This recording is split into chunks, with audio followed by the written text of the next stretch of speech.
warahmatullahi wabarakatuh.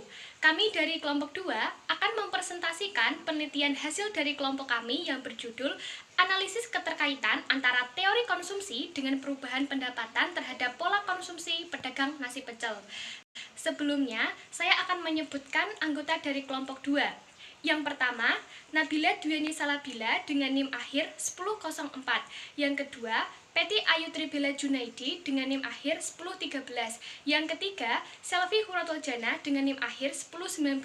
Yang keempat, Niatul Mu'arifah dengan NIM akhir 1020. Yang kelima, Jo Ibrahim Akila dengan NIM akhir 1057. Yang keenam, Nanda Safiratu Soleha dengan NIM akhir 1099. Yang ketujuh, Nur Laili Mukaromah dengan NIM akhir 1135. Yang kedelapan, Sultan Anbaya Mustafa dengan NIM akhir 1137. Yang kesembilan, Herdiana Nurfaidah dengan NIM akhir 1142. Baik, memasuki bab yang pertama adalah pendahuluan. Tentunya dalam kehidupan sehari-hari, kegiatan ekonomi sangat melekat pada kehidupan kita, terutama kegiatan konsumsi. Kegiatan konsumsi sendiri adalah mencari kepuasan atau utility tertinggi atas konsumsi dari barang dan jasa untuk menentukan kepuasan atas konsumsi barang dan jasa diukur dari pendapatannya dan kemampuan konsumsi oleh konsumen. Jika pendapatan konsumen meningkat ataupun mengalami penurunan, maka pandangannya terhadap barang dan jasa pun mengalami perubahan. Pada kegiatan konsumsi, faktor yang paling mempengaruhi adalah pendapatan dari konsumen. Dalam hal ini, UMKM menjadi peranan yang penting dalam perekonomian Indonesia yang dapat membantu dalam menstabilkan keuangan negara. Karena hal itulah, kelompok kami tertarik untuk meneliti UMKM pada pedagang nasi pecel yang sangat banyak kita jumpai di wilayah Jember dan sangat mendominasi di antara pedagang UMKM lainnya. Penelitian ini dilakukan karena kelompok kami mempunyai tujuan untuk mencari informasi dan menganalisis keterkaitan teori konsumsi terhadap perubahan pendapatan dan konsumsi yang dilakukan oleh pedagang UMKM nasi pecel pada saat sebelum dan sesudah pandemi COVID-19. Di sini teori Keynes ini mengungkapkan bahwa teori konsumsi adalah hubungan antara pendapatan saat ini dengan konsumsi yang dilakukan pada saat ini juga. Keynes menjelaskan bahwa variabel pendapatan dan konsumsi mempunyai hubungan yang positif. Apabila pendapatan naik, maka konsumsi itu dipastikan akan meningkat, begitu juga sebaliknya. Teori ini itu disebut sebagai absolute income yang memiliki fungsi C sama dengan A plus BID. C itu adalah tingkat konsumsi, sedangkan A konsumsi rumah tangga. Jika pendapatan nasional itu 0, maka tingkat konsumsi tidak dipengaruhi oleh pendapatan nasional. Sedangkan yang B adalah MPC, di mana perbandingan pertambahan konsumsi dengan pertambahan pendapatan. Sedangkan YD adalah tingkat pendapatan nasional. Pendapatan yang diterima itu tidak hanya untuk konsumsi tetapi digunakan untuk menabung juga, di mana orang akan menabung jika konsumsi mereka itu terpenuhi. Maka dari itu, menabung adalah hal yang mewah bagi orang yang pendapatannya itu berlebih besar. Bagi tambahan pendapatan itu disposable, yang menjadi tambahan tabungan dengan kecenderungan menabung marginal atau marginal propensity to save atau MPS. Sedangkan rasio itu adalah tingkat tabungan dengan pendapatan disposable, bisa disebut sebagai kecenderungan menabung rata-rata atau average propensity to save atau APS. Pendapatan permanen adalah pendapatan yang didapat diperkirakan dalam suatu periode tertentu, seperti pendapatan yang didapatkan dari upah dan gaji. Perbedaannya dengan pendapatan sementara adalah pendapatan yang didapatkan, pendapatan sementara itu nilainya tidak dapat diperkirakan dari periode tertentu. Jadi jumlah yang didapatkan itu tergantung dari nasibnya. Jika nasibnya baik, maka jumlah yang didapatkan akan positif, begitupun sebaliknya. Tujuan dari adanya permanent income hipotesis ini adalah agar setiap individu lebih berhati-hati dalam menerapkan ekspektasinya kepada pendapatan yang akan diterimanya pada masa yang akan datang. Permanent income hipotesis ini tuh memiliki fungsi, yaitu Y sama dengan YP plus YT. Y adalah pendapatan yang terukur, YP adalah pendapatan permanen, YT adalah pendapatan sementara. Relative income hypothesis. Nah, relative income hypothesis ini adalah suatu teori yang berpendapat bahwa pola konsumsi tergantung pada pendapatan relatif. Nah, ini dimaksudkan seperti jika pendapatan seseorang atau individu itu naik, maka akan ada kecenderungan bahwa tingkat konsumsi tersebut akan naik juga. Namun, ketika pendapatan relatif tersebut turun dalam waktu atau periode tertentu, maka mereka tidak akan langsung menurunkan tingkat konsumsinya, melainkan tingkat konsumsi tersebut akan tetap berlangsung sebagaimana biasa, namun mereka menutupinya dengan tabungan mereka. Selanjutnya yaitu life cycle hypothesis. Nah, hipotesis ini berpendapat bahwa di mana pola konsumsi tersebut dilakukan secara merata atau tetap seumur hidup. Ini dimaksudkan seperti mereka ketika pada saat waktu awal bekerja sudah merencanakan konsumsi seperti apa yang akan mereka lakukan, bahkan ketika pendapatan tersebut akan naik atau turun, konsumsi mereka itu akan tetap sama. Nah, ini dilakukan hingga mereka sudah tidak bekerja lagi atau tidak produktif lagi. Namun, uang yang digunakan adalah hasil dari tabungan ketika mereka pada saat masih bekerja. Baik, selanjutnya saya akan menjelaskan gambaran umum mengenai hasil wawancara kami. Analisis konsumsi kali ini, kami mewawancarai pedagang nasi pecel di daerah Jember sebanyak 54 responden, di mana memiliki perbandingan berdasarkan usia, jenis kelamin, tingkat pendidikan, tempat jualan, besarnya pendapatan, dan perubahan konsumsi sebelum pandemi dan saat pandemi. Pertama, berdasarkan usia, di mana usia para responden bervariasi dari yang umurnya rata-rata di bawah 30 tahun sebanyak 5 responden, rata-rata 31-40 tahun sebanyak 11 responden, rata-rata 41-50 tahun sebanyak 18 responden, rata-rata di atas 51 tahun sebanyak 20 responden. Dari data tersebut, paling banyak berumur di atas 51 tahun. Yang kedua, berdasarkan jenis kelamin. Berdasarkan data yang kami dapat, jumlah responden didominasi oleh para wanita sebanyak 83% dengan 45 responden, dan untuk pria 17% dengan 9 responden. Yang ketiga, berdasarkan tingkat pendidikan. Latar belakang pendidikan pedagang nasi pecel bervariasi, dari yang tidak sekolah sebanyak 4 responden, lulusan SD sebanyak 8 responden, lulusan SMP sebanyak 6 responden, lulusan SMA sebanyak 24 responden, dan lulusan sarjana sebanyak 2 responden. Hal ini didominasi oleh lulusan SMA. Yang keempat, berdasarkan tempat jualan. Berdasarkan data wawancara yang kami dapat, jumlah responden didominasi oleh pedagang nasi pecel yang berjualan di pinggir jalan. Berjualan di kios sebanyak 48% dengan 26 responden, dan yang berjualan di pinggir jalan sebanyak 52% dengan 28 responden. Yang kelima, berdasarkan pendapatan rata-rata per minggu. Dari hasil data yang telah diwawancarai, dapat dilihat pendapatan per minggu pada saat ini. Pendapatan kurang dari 1 juta sebanyak 9 responden. Pendapatan 1-2 juta sebanyak 10 responden. Pendapatan 2-3 juta sebanyak 14 responden. Pendapatan 3-4 juta sebanyak 11 responden. Pendapatan 4-5 juta sebanyak 5 responden. Dan pendapatan lebih dari 5 juta sebanyak 5 responden. Berdasarkan pada data diagram pendapatan rata-rata per minggu, responden paling banyak berdasarkan 2-3 juta. Yang keenam, berdasarkan pendapatan sebelum pandemi dan sesudah pandemi. Berdasarkan data wawancara yang kami dapat, pandemi COVID-19 sangat berdampak pada pendapatan. Data menyatakan bahwa 70% pedagang mengalami penurunan dan 30% pedagang mengalami pendapatan tetap. Di sini saya akan menjelaskan mengapa faktor lokasi ini menjadi rumusan masalah dalam PowerPoint ini. Seperti yang kita tahu, pendapatan sangat berpengaruh terhadap pola konsumsi masyarakat. Dan faktor lokasi ini sangat berpengaruh dengan pendapatan yang akan didapatkan oleh para pedagang. Di mana setiap lokasi yang berbeda-beda, para pedagang akan memperoleh penghasilan yang berbeda-beda juga. Seperti pada contohnya Wares Biru Mbak Eni yang terletak di dekat kampus FPB Universitas Jember, dan juga warung Bu Min yang terletak di Jalan Karimata, di mana itu cukup jauh dari Universitas Jember.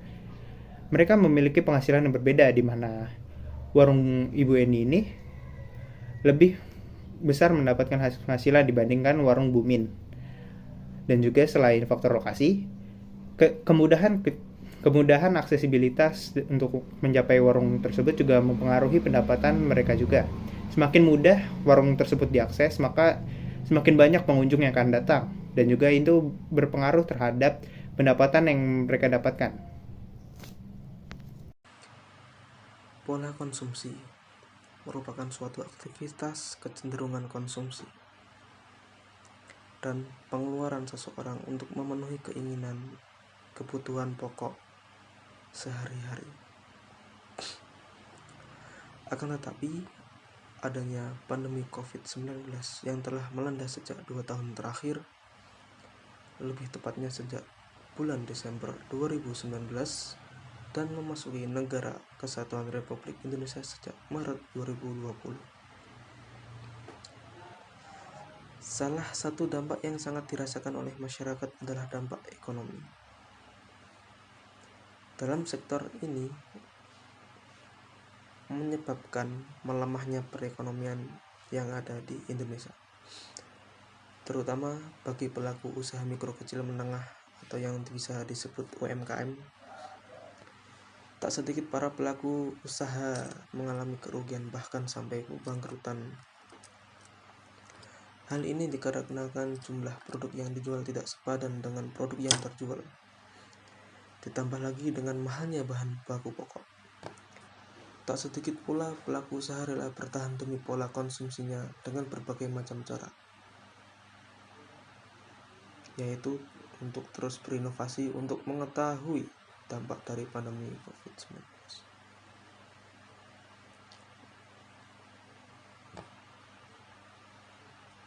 Untuk mengetahui dampak dari pandemi COVID-19, kami melakukan sebuah wawancara terhadap beberapa pedagang UMKM, khususnya pedagang UMKM nasi pecel.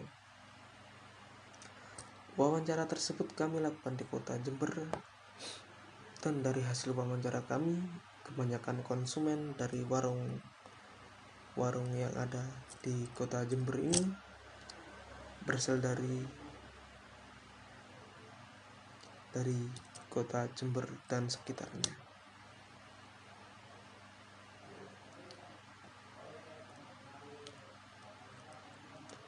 Pada dasarnya dampak tempat itu sangat memengaruhi. Sebagian konsumennya pun juga berasal dari jauh, seperti orang-orang yang sedang melakukan suatu perjalanan ataupun singgah untuk membeli makanan. Namun di masa pandemi ini terdapat anjuran dari pemerintah, yaitu tentang work from home (WFH) atau melakukan sebuah pembatasan. Di hari libur warung ini sangat ramai, terkadang masih pada pagi jam 8 jualan sudah laris terjual. Dan pemilik warung tersebut mengatakan selalu memproduksi nasi pecel dengan jumlah yang banyak dikarenakan jumlah pembeli pada saat sebelum pandemi COVID-19 sangat tinggi. Namun saat pandemi ini menyerang, di hari libur pun warung ini sangat sepi. Bahkan saat tutup jam 11 produk belum masih terjual. Dengan keadaan tersebut, pemilik warung hanya berani memproduksi nasi pecel dengan jumlah yang sangat sedikit. Hal tersebut dikarenakan guna minimalisir kerugian terhadap nasi pecel yang sulit terjual. Pada saat pandemi COVID-19, akibatnya itulah yang menjadikan perubahan pola konsumsi masyarakat, khususnya bagi para pedagang UMKM. Berdasarkan hasil responden dari wawancara pedagang UMKM nasi pecel di wilayah Kota Jember, mengatakan bahwasanya ada penurunan yang drastis, yaitu sekitar 70%. Hasil wawancara mengalami penurunan sebanyak 30% yang tidak mengalami perubahan pola konsumsi. Pola konsumsi tersebut